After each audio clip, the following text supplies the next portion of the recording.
Boom! Hello, legends. Boy, have I got a guest for you. You know, when you go through life and nothing seems to work for you, you're a bit down in the dumps, everyone else seems to be in paradise, and there's those characters that they just nail everything with their elite mindset. Well, take a look at this. To be around. No, I'll get there when I get there. It became completely spiritual. The connection with the ocean, the connection with nature, the wildlife and the birds and the fish. It was beautiful. I see land. I knew it.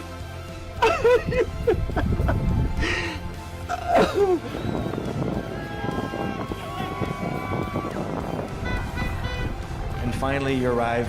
This is life. I mean, I had this dream that was crazy, but I fought for it, I believed for it, I struggled for it.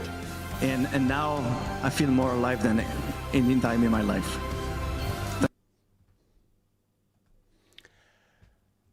Completely spiritual. Cyril, we love it already. How are you, my friend? I'm doing fantastic. How are you, my brother? Yes, absolutely. Absolutely super. Thanks so much for coming on to share your story. And what one hell of a story. So as my friends out there know, I'm going to be rowing across the Atlantic Ocean in December with a crew of 4 people in what's called an ocean rowing boat. Cyril has not only rowed in a 4-man team from America to Hawaii, so across the Pacific Ocean, but also he's the first person ever to kayak. So that is alone in a kayak, the boat or the craft that you just saw, on his own for 91 days, I believe it is, or Cyril can correct me. Absolutely incredible. And the reason I started doing this podcast is I want to learn everything I can from people like Cyril. So Cyril, massive welcome to the to the show.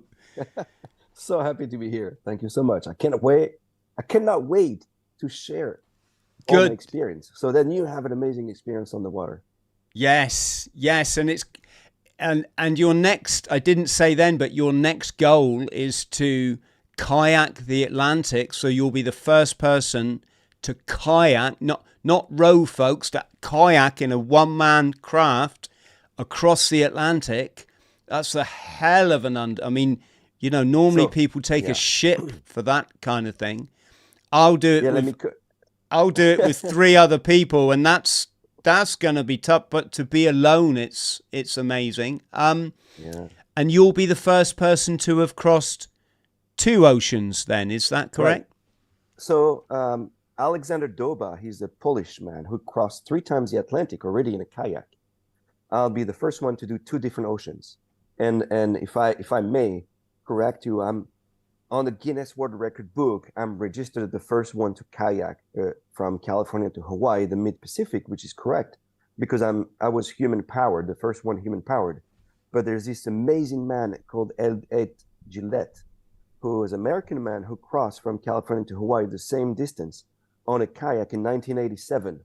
And the only difference is that at some point he used a kite. And you have to imagine the boldness and the maverick that he is, and he's still alive, to be, you know, thinking he could do it on a regular kayak. So what I did is nothing compared to what he did. But indeed, I'm the first one to kayak the mid-Pacific. I'll be kayaking the Atlantic and hopefully other oceans because I just love it. There's something when you talked about spirituality of being in the ocean, and I'm just being called. I want to do that again and again. So we'll see what life has for me. But I hope to be able to do in the water at the same time as you in December 2024 in 11 months. Yes. Right? We'll be on the water together. When you go past us, like I say, we're gonna borrow a cup of sugar from you. I think it'll be the other way around. I'm really slow, but I actually enjoy it. Well, the thing is, there's very few times in life, especially this hectic modern life, that so many of us now are trying to really manage and contain and control, that you actually get time to be present in the moment, you know, in the beauty of nature, not thinking about the future, not thinking about the past, just in that moment. And I guess being in the middle of an ocean is, you know, you couldn't be more present. So yes, it's correct. And what's funny is that my first crossing, which was in 2016, the same crossing that you will do, that means a 4-man rowing team. I did not reach that point, that spirituality, because we were going for the Guinness record. We were all athletes, like 2 hours on, 2 hours off. Let's go, let's push. We got this other crew. And I didn't reach that moment of feeling the oneness in the ocean. Now, I did feel it when I was alone because my mindset was completely different. When I was kayaking, it was for the adventure. It was not for the record. Right? Yeah, I have a Guinness record. It's a chair on the top. I actually don't care at all about this. This moment happened halfway point when I thought it was going to be a relief because every day that happens is going to be one day less to get to the target, right? And I actually had estimated my crossing to be 70 days, but I reached halfway point 50 days in. That means there would be another 50 days. And mentally, it was really, really hard. And my only way to cope with the fact that there was going to be another 50 days, which means coping with the ration and the food, less intake in food. My water maker broke and I had to go through because there's no turning around. The only way to cope with this was that mentality of saying, you know what, I have to live in the moment. The goal is not to get to Hawaii anymore. The goal is to live the journey. And that's when I got to the point where you said, which is so true, which you can read it in books of Buddhism and be in the moment, be present. It's the presence, right? You can read it as many times as you want. You have to feel it. And I felt it that time where the past really didn't matter. Like it doesn't matter. The future doesn't matter because it's not there. It's only the present moment. And I got to that spiritual point, which lasted the rest of the trip, which was just amazing. So, Cyril, I've noticed quite a trend over the years because I feel very satisfied. I always say I've achieved all my goals. I still have plans, but, you know, I see what I want to do, I make the plan, and I go and do it. What I've realized is not everyone's like me. However, they still want to do it.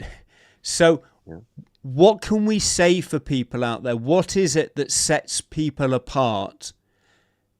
The people that see their adventures to the end, you know, they initiate, they plan, they initiate, and then they see it through. And maybe they fail because failure is a big part of our learning curve, and that's fine. But what is it that sets people apart that actually do it? I think at the very origin of all, you have to feel that inner fire. And what I mean is that instinct, it's the guts that says, I need to do this. Like, this is my call. And it doesn't matter if that call is to start painting, take pictures of butterfly around the world, start running a marathon with your buddies, or have a meal every week with your parents. Whatever it is, you have to feel like, I love this. I want to do more of this. And you have to feel it. Like, you can't want it halfway. Usually that's how passion works. The passion is when it actually aches not to do it, right? And that's a positive aching. Like, I would wake up at 4 o'clock in the morning, do spreadsheet. I would be not obsessed, but yeah, I want to do this. Why? I don't really know. And I can't really explain it to other people. But the fact that you're going through it is, can I have this vision that other people don't see? And a lot of people get deterred by other people's opinions, right? And I explain it like this, and it's the same when you're an entrepreneur and you have this vision of creating something. Other people don't see what you see. It's a vision, it's blurred. And even yourself, it's kind of blurred, but you feel it, right? And a project is like a puzzle. It's not like a line where we think, okay, you do step 1 and then you do step 2 and step 3 and they're linear. No, it's like a puzzle where you see a piece, you put it there, and then you see another piece, and then suddenly you start to see the face of a person, and then you put another piece, and then the vision that you had in mind from the beginning comes into place, and then other people can see the picture and say, oh, but and when I arrived in Hawaii, when I saw land, I see the video, and by looking at it again, I understood that this was exactly that, because I said, I knew it. I knew it, and it's kind of like the realization that I had a vision and I knew it before anybody else, and the problem, I think, with anybody's endeavor that doesn't come to fruition is because they get influenced by other people's lack of vision, because obviously they don't have it, their own interest, and their own interest could be very close and loving.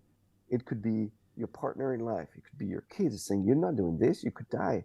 Why would you do this? You don't have the money right now. You have a job. Why? All these reasons are valid. And you have to juggle all these pieces together to make it come to fruition, because I think you need to do it to yourself.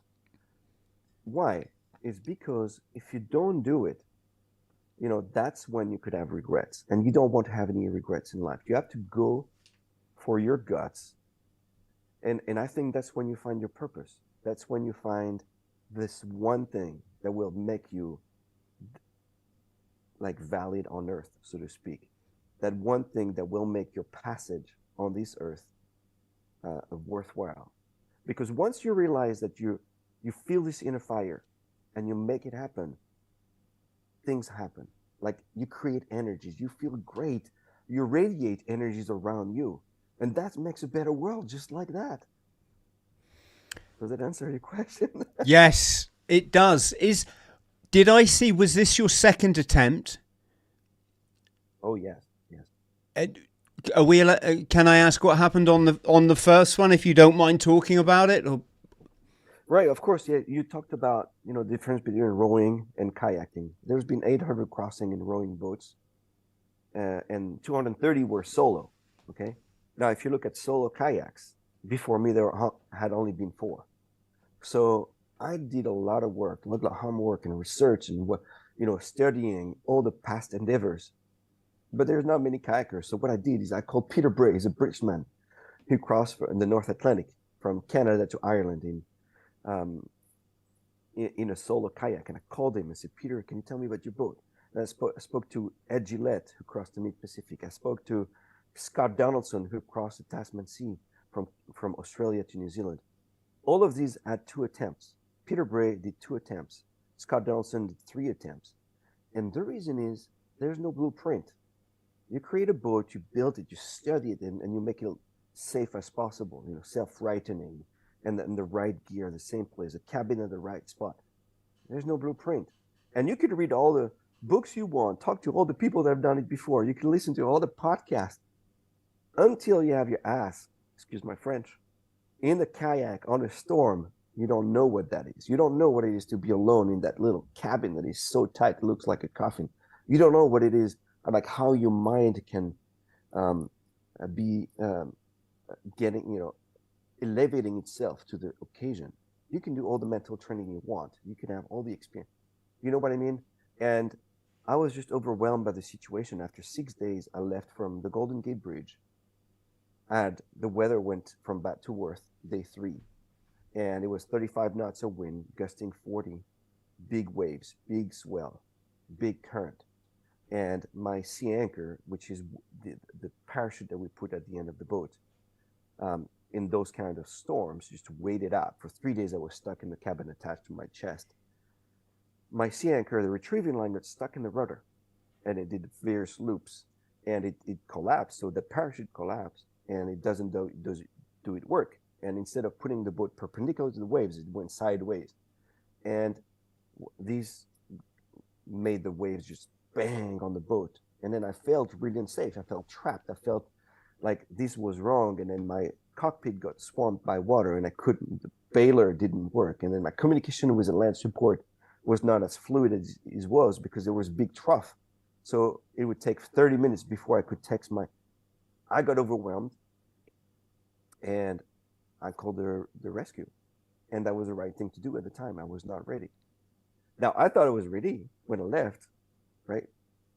And it was a lot of work. It took me a year to get like, okay, I need to get ready. What does that mean? I wasn't ready. I thought I was. I wasn't ready. Let's do it. Train better. Do better, boat modification, all this. It's experience, And then I finally took off again, and it took me 91 days to get there. Cyril, you might need to speak up a bit. Your voice is dropping down a bit. Okay. Cyril, how do you go from an idea to put the plan in action? Can you give us an idea? What's like the first thing do you do? Is it fundraising, or do you write stuff down? I think it's everybody's different. And to your point earlier, there's some people that go through and some people that don't. And I think the main thing is you have to understand the way you are. There's all different kinds of personalities that can do anything. You just have to understand who you are. Now, for me, I'm very planification is good. I'm going to start with an Excel sheet. I'm going to start with a fire, like I was telling you. I need to feel this. Like, what do I want to do? At first, I research everybody's who's done it before. And second, I get inspired by books and talking to people. And suddenly, I believe, and that's the key point, I believe that I have a shot at doing it myself. Like, you could say, I'm going to cross the ocean, but you have to feel it to your core that you can actually do it, right? We're talking about an ocean, but it could be climbing a mountain and swimming across channel or whatnot. You have to believe it to your core.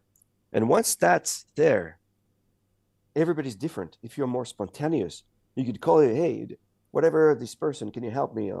If you're a more like engineer kind of type, you're going to do that. Here's my budget, line after line after line.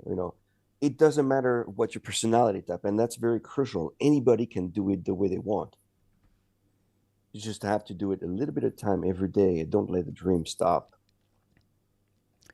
Cyril, did you prefer to be solo, or did you enjoy it equally in the team? I preferred solo, I think, because I was in control of all the parameters. As a team, it was a great experience. I loved it. And I'm competitive at heart. But for me, it was all about the experience and the adventure and feeling the oneness. And, there's a point in my first crossing when I could see a bird flying, and then, look at this beautiful bird. Wow. And I would stop rowing, and the guy say, hey, stopping, keep rowing. Let's go. I said, yeah, but, and then I was a little bit frustrated in this. And the second one, if I wanted to stop 2 hours and look at the dolphins that were around me, I would do that. If I just wanted to, push more because the conditions were right, but then I wanted to stop because, hey, I need a rest, like physically, mentally, I can't. I was in control of all the parameters, and for me, feeling the oneness and my position in the world, and feeling the waves and the swell, and looking at every little beauty of the ocean was more important to me. So I guess to your point, to your question, the one solo was the one I preferred, although it's not a given. I'm an extrovert. I love people. And like, if I were to look at a sunrise on my own, yeah, it's beautiful. If there's somebody that I love next to me and we could share it, look at that beautiful colors, look at this, I feel like I enjoy it more. But what was funny is that actually it was deeper for me when it was just myself, because I took it all in. Cyril, when you're doing your public speaking, which must be fascinating to listen to your story, what is the single most question that I think I have an idea? What's the most often asked question that you get? I think it's why. People will ask you, why do you want to do something before you've done it?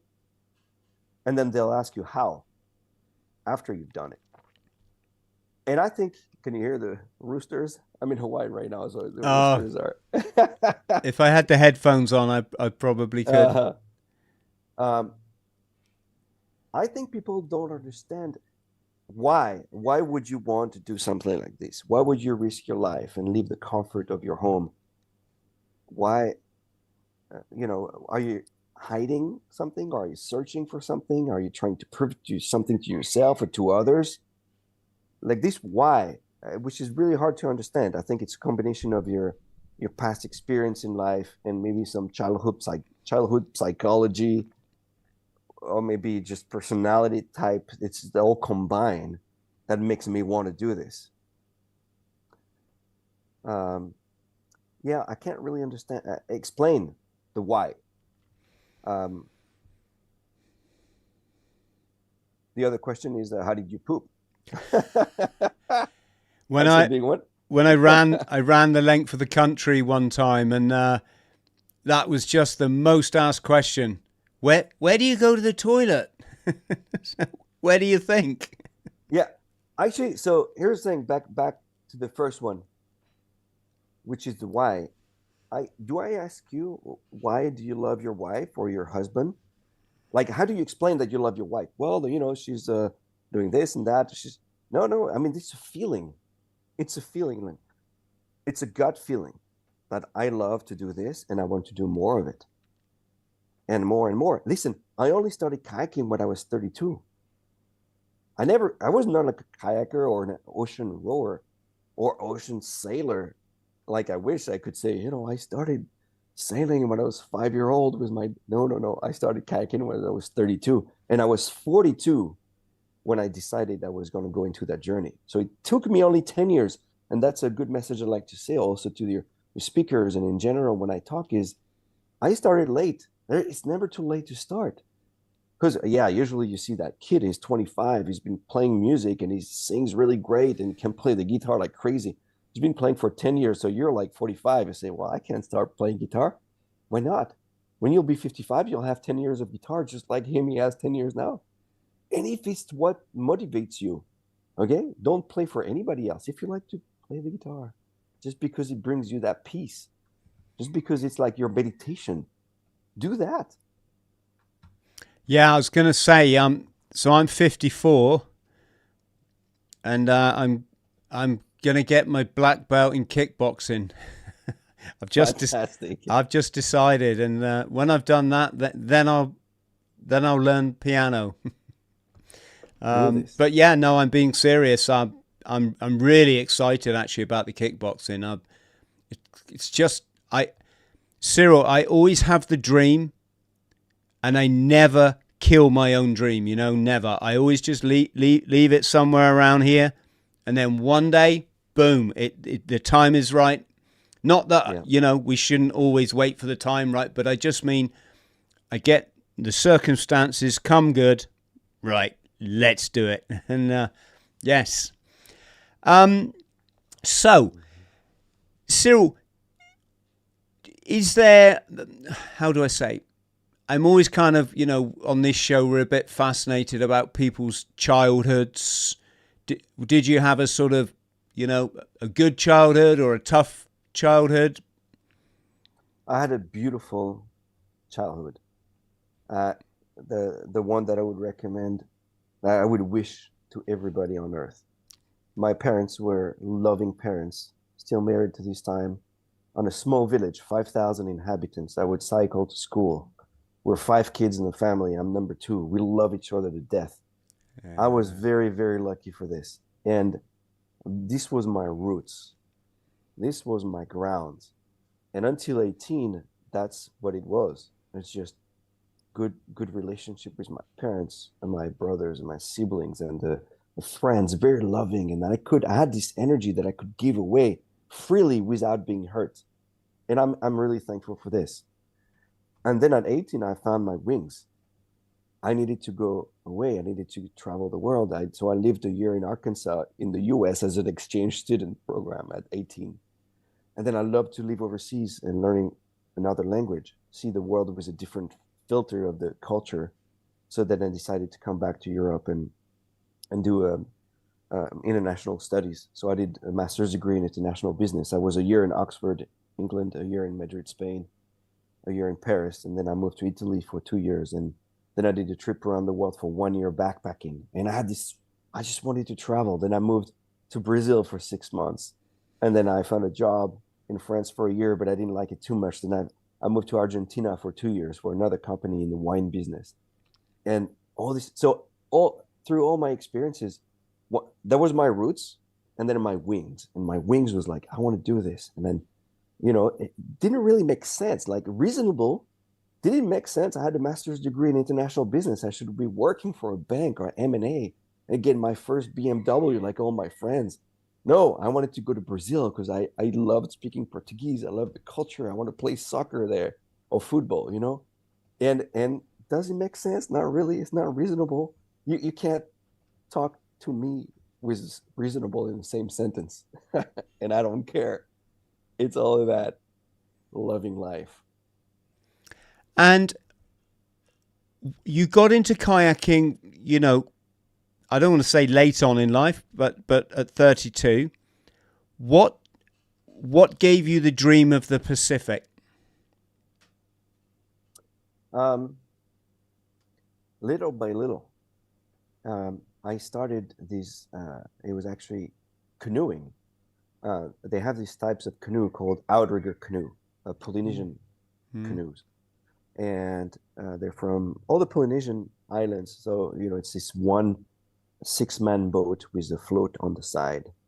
You might have seen them online. It's outrigger canoe, 6-man. We call them OC6, outrigger canoe 6. And I started that in San Francisco. This friend of mine, Tevito from Fiji, said, Cyril, you to come and let's go paddle together. So I started this, canoeing really, and did all local races, an hour, 2 hours. And then, I've never been really just the athletes, very gifted. So I did races of an hour and a half, 2 hours. And then the Holy Grail was to do that race in Hawaii called the Molokai Hoe, from the island of Molokai all the way to Honolulu. It's 43 miles. It's about 6 hours. And I was like, okay, let's do this. It's going to be great. And I hit the wall after 4 hours of paddling. I had trained my ass, but it's 4 hours, you hit the wall, and then you pass the wall, and then you find something quite amazing on the other side, which is what? My body's resilient. My mind, enabled me to keep going when I thought it was done. And I finished there, and I called the feeling such a blast. It was such a blast. And I wanted to do that again. So I did that race 4 times. It was 43 miles. And I did another race. It was 100 miles. It was down the Sacramento River, different kind of paddling, but it's a river canoe. Still paddling, but a different boat. And it took me 12 hours, and I loved this. And then the little thing was a friend said, hey, there's this race in Canada, guys. It's 400 miles. It's called the Yukon River Crest, 444 miles. That's going to be like 50 hours of paddling. Can we do this? I don't know, but how we train for this? Let's ask people who's done it before. And that was maybe 5 years after I started paddling. We did that race, got second place out of 400, but because we went the competitive ways. And then you learn about nutrition, about the right gear, about the right technique, and about the right mentality. How do you change the perspective so that the hardship becomes actually fun? And I finished the race, loved it. Say, how do I do that again? And the other guys who were more experienced paddlers didn't do as well. They ached physically. Maybe they had too much muscles. I had the right lean muscle. And I said, well, maybe that's it. Ultra endurance events. Maybe that's my thing, because I love it. And I did that race 3 times on a 6-man canoe, on a 4-man canoe, and then on a 2-man canoe. Every time was a blast. And then I stumbled upon this website, maybe just like you did, from Chris Martin, called that race was the Great Pacific Race. Great Pacific Race? Are you kidding me? And that's not canoeing, it's rowing. I didn't know how to row. So I called Chris in England, and he said, yeah, we're going from Monterey to Hawaii. It's going to be every 2 years, blah, blah, blah. You got to find a boat, but I could teach you, you will teach. It's all about the mental. You don't need to learn how to row, obviously. So I started to get into a boat and scull on the river. And then it was too light of a boat. So I bought this little fishing boat and I built the rowing seats on it. And then I was in the bay. And little did you know, and 4 years later, the first 2 years, I actually couldn't find the money. So I had to put in another 2 years. But you know what they say is the ocean will always be there. And going back to your point of the timing has to be right. Don't let your dream die. The timing has to be right. Sometimes it's not. 2 years later, got a stellar crew. And we got to Hawaii. Loved it. And then I said, okay, never again. This is crazy. This is too hard. But the dream comes again. I read books. Hey, and then I was starting kayaking in this boat called surf ski. The surf ski are these type of kayaks that are very performance oriented, very TP, but very fun. Any kind of little surf, little bump, you go and you're fat. So I was paddling surf ski for like 2 years. And I said, what are the other guys that have done crossing kayaks? I could take all the experience I've had in the gear and the navigation and the offshore living that I've done in my first crossing and put it in the kayak. And then, you get it little by little. Incredible. It's Chris Martin. So friends at home, Chris Martin and another friend of mine, fellow Marine, Mick Dawson, were the first pair to row the whole of the Pacific from America to Japan. The opposite, from Japan to America. Japan to San Francisco. Yep. And it's Chris's company that are supporting us to do our trip in December. So it's a small world. Yeah, he's a beautiful man. And I love Mick Dawson too. Those guys are adventurers at heart, and they will enable you to reach your potential. So you're in very, very good hands with Chris and Mick. Mick's a great guy, but just don't ever lend him any money. You're never going to see that again. No, he's my Marine's brother, so I can say that. So I don't really want to talk about this because it's definitely, although I want to be prepared for it, it's not I don't want to focus my energy on it. But what are the dangers, Cyril, in this kind of venture? Well, the ocean is mighty, very strong. It could be from flat to very, very wild. So the biggest problem would be to be separated from your boat, right? If you fall, then you can't swim fast enough, and you would be lost at sea. Even with a team of 4, there's been stories of one paddler or rower falling in the water, and the guys saw it. The time to turn around, you lose sight of that person. So be attached at all time. And that was something that I would follow to the letter. It doesn't matter if it's flat. As one mistake, there's sleep deprivation, there's exhaustion, there's mistakes that are made, a little something, you fall in the water, that's it. So I would be attached at all times. And I know you will. The other things is managing your body, your mind, and your emotions. So it's those 3 components. You'll be fine if you're with a team of pairs that care for you. You will learn, and I'm sure you will be there for them as well. I think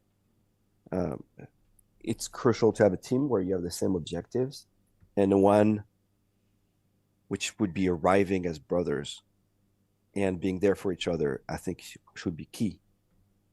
Now, the other dangers would be storms, but there's measures to mitigate the storms. There's the sea anchor that I talked about.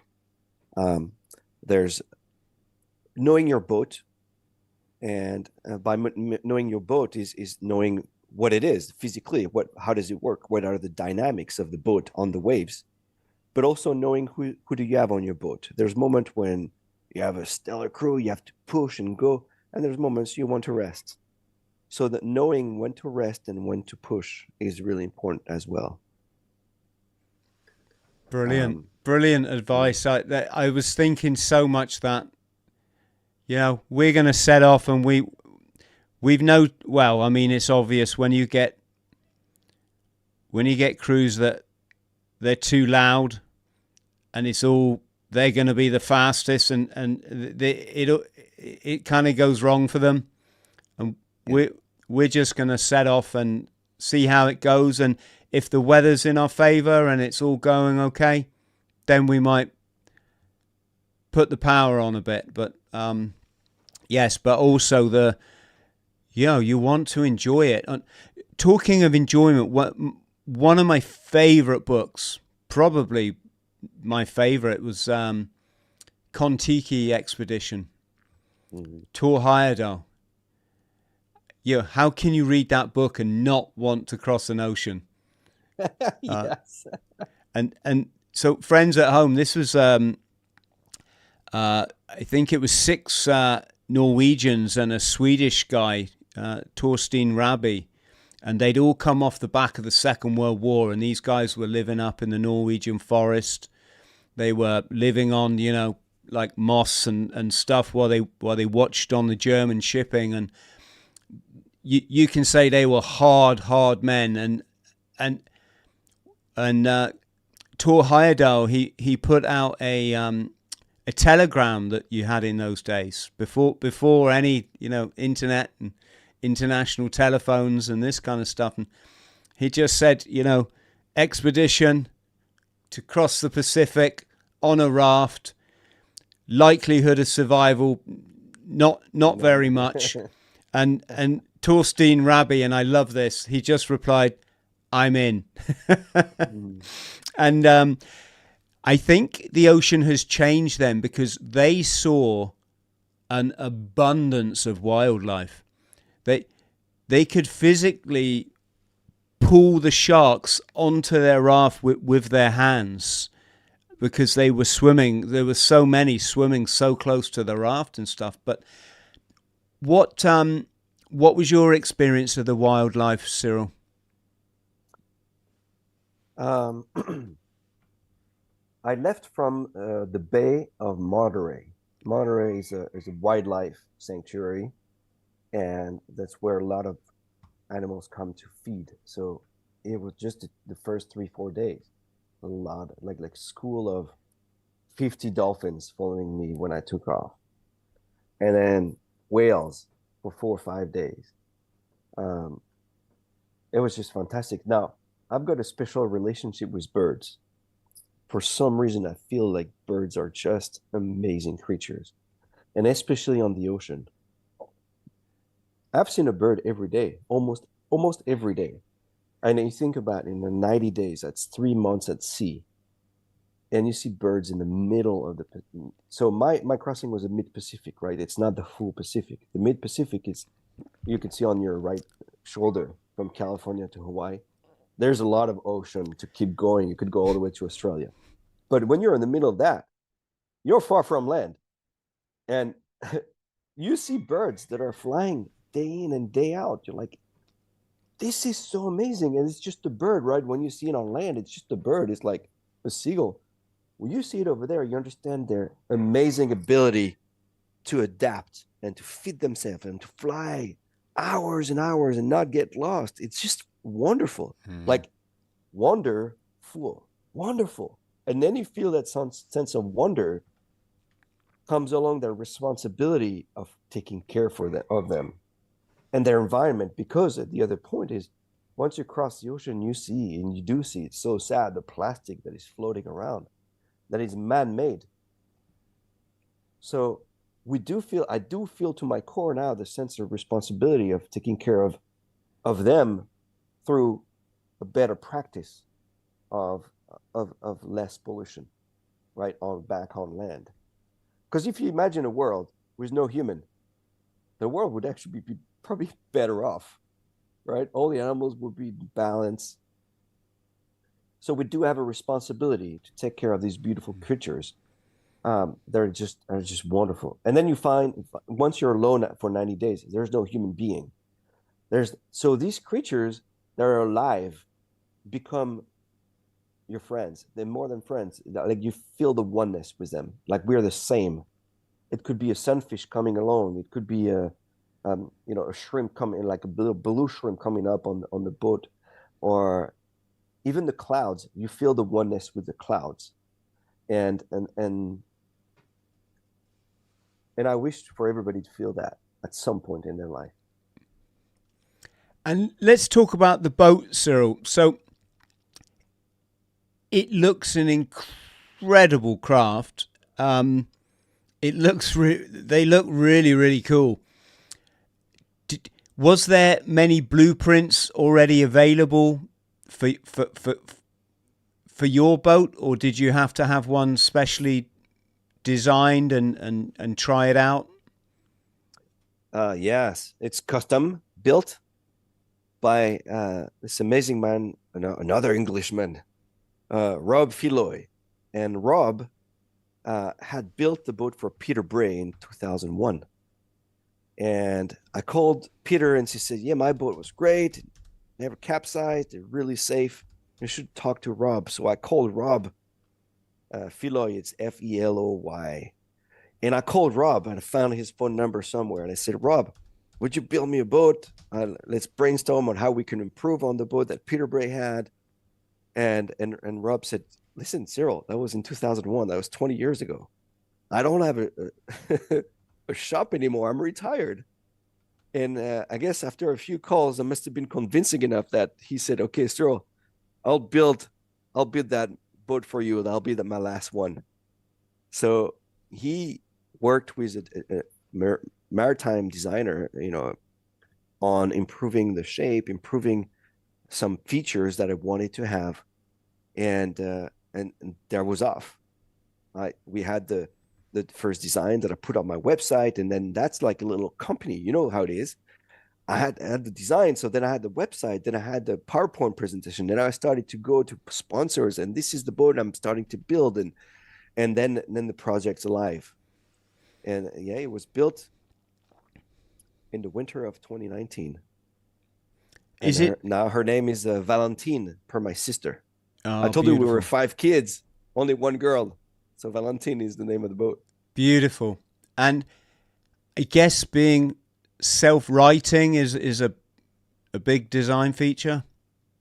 Yes. I'm an adventurer at heart. I'm not, I don't want to die. I'm not crazy. I don't like some people, the very first Maverick, I had a little bit of craziness in their mind to be, Ed Gillette, when I look at his boat, wanting to cross that mighty ocean, is like, what? This is, in fact, in his book, the book that I recommend everybody to read called The Pacific Alone, he says, had I done that trip 10 times, I would have made it 5 times.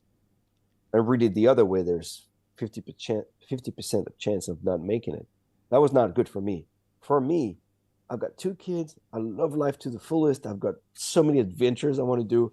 The primary feature of my boat was going to be safety. And I said, I don't care if the boat is going to be slower. I want it to be safe. That means self-rightening. That means having the right ballast. That means have the good shape, having, all this. And it is indeed a very slow boat. I would do, maybe 20 nautical miles per day actively, and maybe 5 if the current were right during the night, because I was not paddle at night for safety. I would be attached at all times. Safety was a primary. Cyril, you've gone a bit quiet again. No problem. Just thought I'd say. Yeah. And I bet everyone's fascinated to know. Can you and can I just say thank you to Gary at home? Gary very kindly just donated to the channel. He's left a message. We are the guardians of life. Stay true to your dreams. We all have them. Thank you, Gary. You summed it up perfectly. I love it. Thank you, Gary. That's amazing. And so, yes, sleeping. Are you able to just switch off when you do you have to practice being able to switch off and sleep? Are you worried about ships coming down on you, or a storm building while you're asleep, or going off course and losing losing kilometers? Yeah, there's no.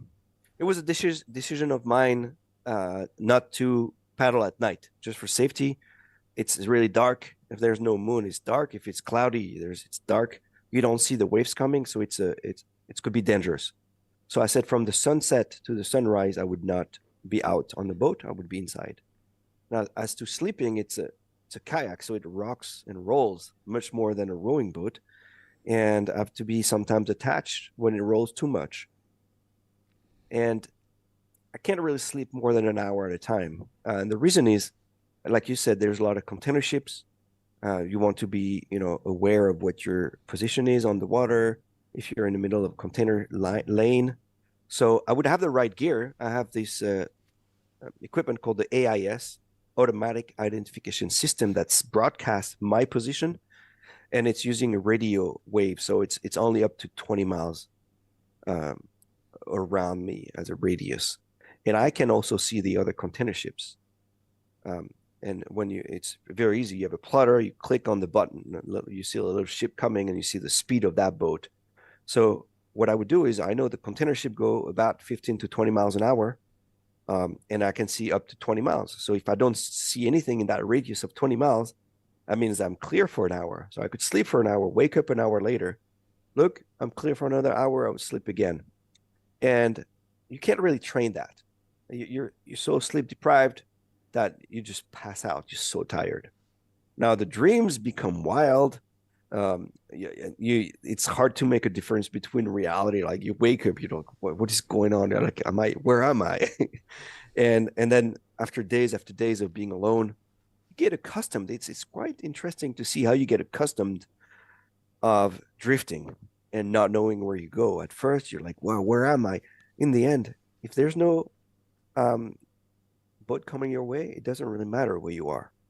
Whether you drift in the right direction or the wrong direction just means you're going to paddle or row more the next day. That's it.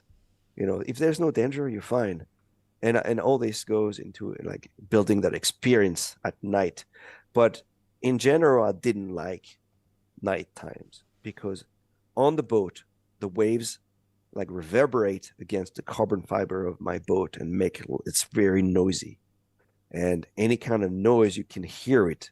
And you say, what is that noise? It wasn't here yesterday. What is that?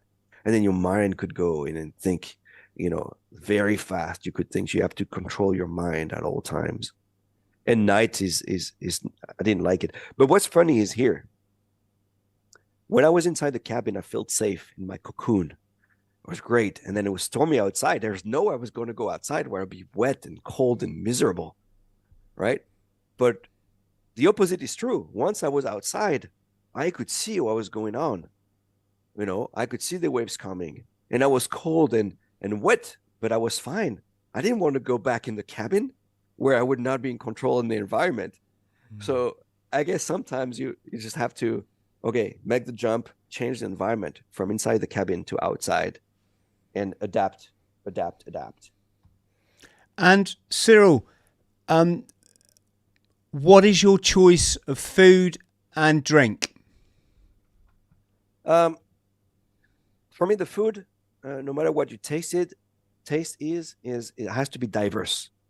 You have to go for calories. So the first one is freeze-dried meals because they're light and you can rehydrate them and then still have those calories.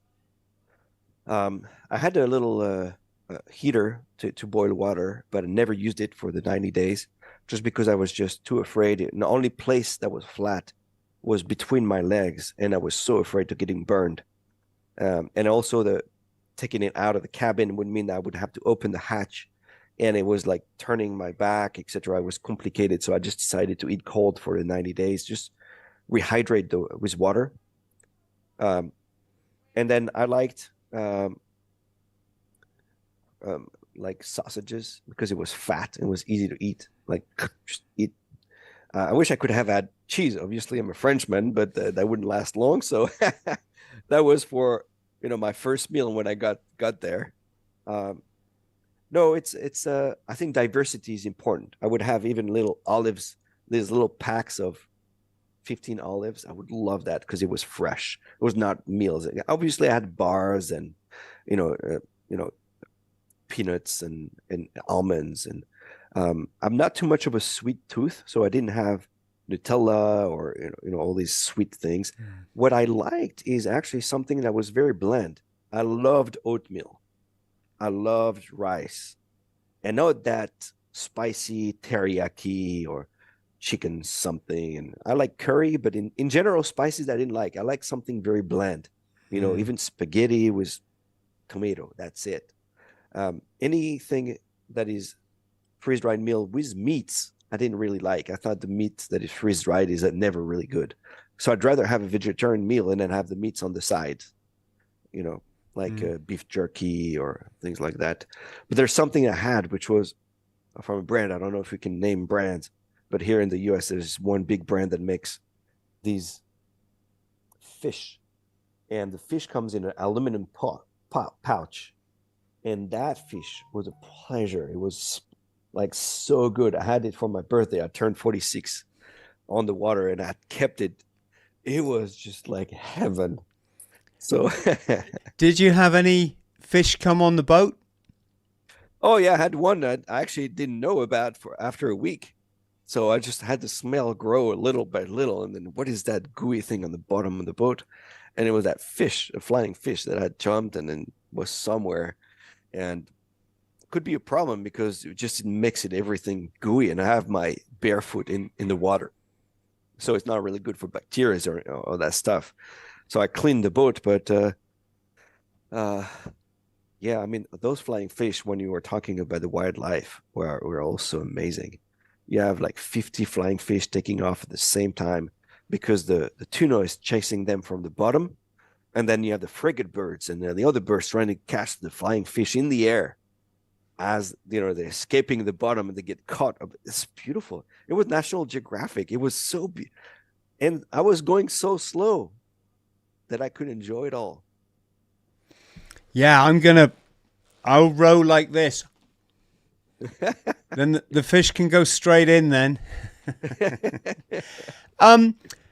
So the last thing, oh, no. I have to ask a Frenchman, did you have your morning coffee? No, I drink coffee every day. It's part of my ritual. But again, it's funny. I had my freeze coffee, those instantaneous ones. Yeah. I never did it. And I had it. I never did it because it would, take boiling water, blah, blah, blah. It's funny. A lot of people ask me, yeah, but wouldn't that, pick up your mood and make it feel great? I got into the discipline of making miles. I wanted to be very thoughtful of what I would do at each moment. And for me, I don't know, I didn't need it. And I felt like losing half an hour and doing that extra mile and a half that I could have done was more worthwhile for me. And you'll see it. It's quite funny that how we become disciplined to a routine that we establish for ourselves. And I was told by another rower that you have to actually look at it because the moment you start slacking, it's the moment you stop brushing your teeth, the moment you stop putting your dry clothes away, the moment you don't make water when you should be making water is when things start to go wrong. So I was really on top of that, on top of hygiene. Every time I'd go back in the cabin, I would wipe myself with a baby wipe, removing all the salt because I didn't want those salt sores. Hygiene was crucial to me. So in the end, the pleasure of having coffee was always secondary. It's choices you make. In your row and your kayak, what do you wear on, for shorts, or do you not wear them? Oh yeah, I was always wearing something. Some people are naked. I don't. My trick is to have one piece of underwear per week. So I actually have two that are brand new per week. So one that I will row in, and they are the kinds that dry very fast, seamless, and I would row with them And as soon as I would go back in the cabin, I would switch to a dry pair of underwear. That would be the one for the cabin.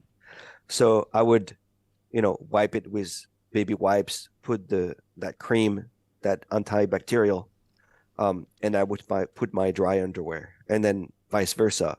I would not use that underwear. Then when I would go rowing again, I would take the other one, but I would switch it. Some people wash them, but you can never wash it perfectly. You can never dry them perfectly because it's salt. Salt goes everywhere. I think there's so much pleasure in opening that little bag and having a dry, perfect underwear to wear. It's such a pleasure and it doesn't take much room. So, if you're rowing where it's going to take you 30 days, I take 10 pairs of underwear, do that. How much water does your machine make for you a day? Is it like plenty enough? Yeah, plenty. The water maker I had is a Catadine Power Survivor that is electric, and I would need about 4 liters per day, so a gallon. But that machine broke after 46 days. The engine broke, and that's probably my mistake, I have to say. My first attempt, I was rescued after 6 days, and there was water in the compartment where the water maker was. So I rinsed it off, I cleaned it. Once I was back on land, I thought I did a good job servicing it. And before I left the second time, I turned it on. It was looking great, but somehow there must have been salt water in the engine. And after 40 days, it just died on me. So then my backup was to do it manually. I had another Catadine that was really good, that all the rowers have as a backup. It just takes 2 hours arm wrestling this little lever and just make water. And I would still make my 4 liters of water a day, but it would take 2 hours on top of my paddling, because I would not stop paddling to make water. My 10 hours a day minimum were my set. In fact, it's an advice that I give you. For instance, you need to have a goal that is achievable no matter what. Some people say, I want to do 50 miles a day. That's our goal. We're going to row and paddle to do that. But then there's good days, bad days. There's stormy days where you're going to do 30 miles. There's flat days where there's no wind. You're going to do those 30 miles. Other days you're going to do 70. And that could touch your mentality, right? But if your goal is something you could do, whether it's flat or stormy, I'm going to paddle and do my best for 10 hours a day, then you're always right. Okay. And I had this habit of doing that 10 hours days, 5 hours in the morning, an hour break at lunch, just to break the day in two, sleep a little bit, make water when the sun was the highest, and I would not drain my batteries, and then another 5 hours. Now I could do another 1 hour or two if the conditions were amazing. But in general, I would take those 2 hours to make water, look at the sunset, enjoy the moment, and then get ready for night. Cyril, how is it for your children? Can I ask how old they are?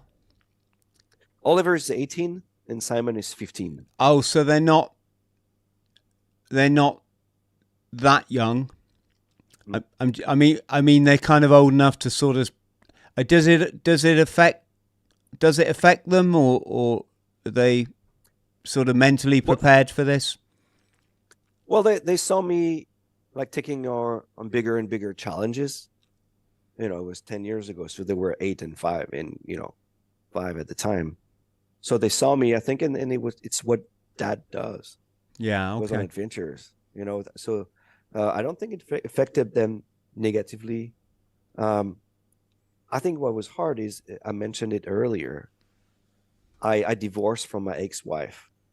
At some point, we had such a different view of looking at life.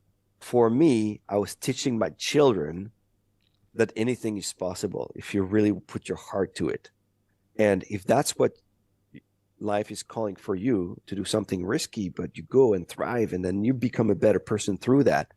I thought it was good to teach my children that. For her, and I understand it completely, it's like, why would you risk yourself? You have a job, you know, you have a responsibility not to die for your kids. You have to responsibility for their, you know, schooling and all that, and be there for them. So we had to, you know, completely different outlook on the adventure itself. And there's no right or wrong. It's just, I think the fact that if I were not to listen to that call, and I'd say it's a call because it was in my guts. I wanted to do this. I would pass by my own life. And I guess it's funny, the kids, you know, they have their own view of everything. When I cut my first, it was in 2016, so almost 8 years ago. I was in the book, of the Guinness book, and I said, guys, look at that, I'm in the book. And I, you know, again, I don't take it too seriously, but it's kind of funny. Well, they didn't care at all. They looked like they preferred the woman with the longest nail in the world. We used to read that book as kids at school. I know. Go to the library, get that book out, look at I mean, it was one of the books, all the, you know, I mean, the tallest man. To be in there as an adult must be, must be, that's great. It's quite fun. Yeah, little dreams like that come true. I think that's amazing. That's amazing. Cyril, can I ask you, how are you doing for time? Do you perhaps have another 10 minutes? Oh, of course. I've got all the time you want. Okay. What we'll do then is I have another platform. It's called Locals. It's kind of my my spiritual, you know, the guys that want to get on in life, the guys that are out there moving it, shaking it, smashing it, and achieving their dreams. And if what I'll do, friends at home, Cyril and I will go over to Locals now, and we're going to take all your questions, anything you want to ask about mindset, equipment, you know, emotions, and etc., etc. We're going to go to Locals now. You can see the link literally just there on going across my page that way. There's a link in the description box below for anyone who's not on our Locals. That just leaves me to say massive thank you very much again to Gary for donating. Very kind gesture. To everyone that's taken part in the chat. Cyril, been an absolute legend. It's great to meet your acquaintance. And I just feel honored, really, that I know people like you, you know, and my life wasn't always adventure and, you know, having my own show. It was really, really dark at one point. Yeah. And so for anybody out there, you know, always be grateful for this life. Never play the victim, and, you know, get out and smash your dreams. Much love, everyone.